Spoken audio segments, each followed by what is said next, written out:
আন্তর্জাতিক অপরাধ ট্রাইব্যুনালের কাছে আমরা একটা আবেদন করেছিলাম যে এই ট্রাইব্যুনালে বিচারাধীন আসামি শেখ হাসিনা এবং গাইবান্ধা জেলার আওয়ামী লীগের নেতা শাকিল আকন্দ বুলবুলের মধ্যে একটা টেলিফোন কনভারসেশন অথবা জুম কনভারসেশনের মাধ্যমে শেখ হাসিনা বলেছিলেন যে তিনি 227 জনকে হত্যা করার লাইসেন্স পেয়ে গেছেন যারা তার বিরুদ্ধে মামলা দায়ের করেছে এবং যে সমস্ত লোকেরা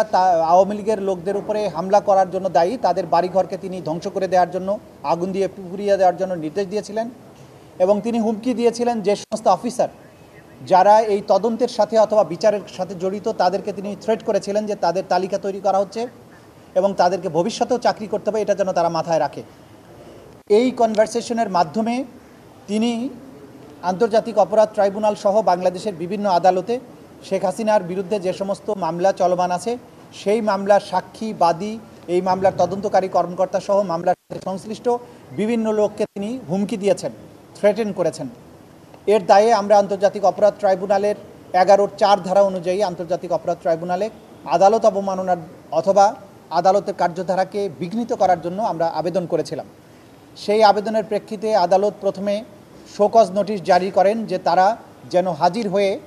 তাদের এই বিরুদ্ধে যে অভিযোগটা আনা হয়েছে তার জন্য জবাব তারা দেন। সেই নোটিশটি শেখ হাসিনা এবং আরেকজন যিনি আসামি তার বাড়িতে তাদের ঢাকা শহর এবং গ্রামের বাড়ির ঠিকানায় যথারীতি জারি করা হয়, তা সত্ত্বেও তারা হাজির হননি। এরপরে আদালত পরবর্তীতে নির্দেশ দিয়ে দুটি জাতীয় পত্রিকায় নোটিশ আকারে এটা ছাপার নির্দেশ দেন যে তারা যেন এই আদালতে হাজির হয়ে এই কন্টেম্পটের রুলের ব্যাখ্যা দেন, তা সত্ত্বেও তারা হাজির হননি। এরপরে আদালত আসামিদেরকে ডিফেন্ড করার জন্য স্টেট ডিফেন্স লয়ার নিয়োগ করেন এবং এর বাইরে অতিরিক্ত হিসাবে সুপ্রিম কোর্টের একজন সিনিয়র আইনজীবীকে এমিকাস কিউরি হিসাবে নিয়োগ দেন এবং আজকে এটার উপরে চূড়ান্ত শুনানি অনুষ্ঠিত হয়। আজকে আন্তর্জাতিক অপরাধ ট্রাইব্যুনালের প্রসিকিউশনের পক্ষ থেকে আমরা আর্গুমেন্ট করি এবং এর বাইরে এমিকাস কিউরি এবং স্টেট ডিফেন্স লয়ারও আর্গুমেন্ট করেন। আজকে আমরা সাবমিশনে যেটা বলেছিলাম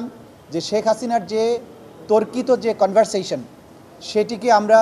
পুলিশের ক্রিমিনাল ইনভেস্টিগেশন ডিপার্টমেন্ট অর্থাৎ সিআইডির মাধ্যমে পরীক্ষা নিরীক্ষা করিয়েছি।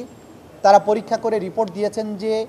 এই কনভারসেশনের যে দুজন ব্যক্তির বক্তব্য আছে সেই কণ্ঠস্বর দুটি, একটি শেখ হাসিনার এবং একটি শাকিল আকন্দ বুলবুলের, এবং এই কনভারসেশনটি এআই জেনারেটেড নয়, অর্থাৎ প্রযুক্তির সাহায্যে তৈরি করা হয়নি, এটি জেনুইন একটি কনভারসেশন। এই কনভারসেশনটি প্রথমে দৈনিক কালবেলা নামক একটা পত্রিকার অনলাইনে এটা পাবলিশড হয় এবং পরবর্তীতে এটার উপর ভিত্তি করে নানান গণমাধ্যম নানান ধরনের রিপোর্ট তৈরি করে এবং তারা সবাই এই জিনিসটির অস্তিত্ব স্বীকার করে রিপোর্ট তৈরি করেন। আদালত আজকে সকলের আর্গুমেন্ট শুনে এবং সিআইডির যে ফরেনজিক রিপোর্ট সেটাকে বিশ্লেষণপূর্বক এই সিদ্ধান্তে উপনীত হয়েছেন যে তর্কিত এই কনভারসেশনের মাধ্যমে শেখ হাসিনা বাংলাদেশে তার বিরুদ্ধে দায়েরকৃত মামলার বাদী, সাক্ষী এবং তদন্তকারী কর্মকর্তা সহ যারা এই বিচার প্রক্রিয়ার সাথে জড়িত তাদেরকে হত্যা করা, বাড়িঘর জ্বালিয়ে দেওয়া এবং নানানভাবে তাদেরকে থ্রেটেন করেছেন, যেটা আন্তর্জাতিক অপরাধ ট্রাইব্যুনালের আইন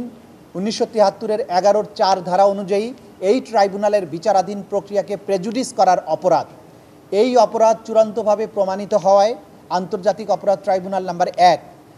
শেখ হাসিনা এবং আসামি শাকিল আকন্দ বুলবুলকে দণ্ডিত করেছেন। আসামি শেখ হাসিনাকে 6 মাসের বিনাশ্রম কারাদণ্ড, যেদিন তিনি গ্রেপ্তার হবেন সেদিন থেকে সাজা কার্যকর হবে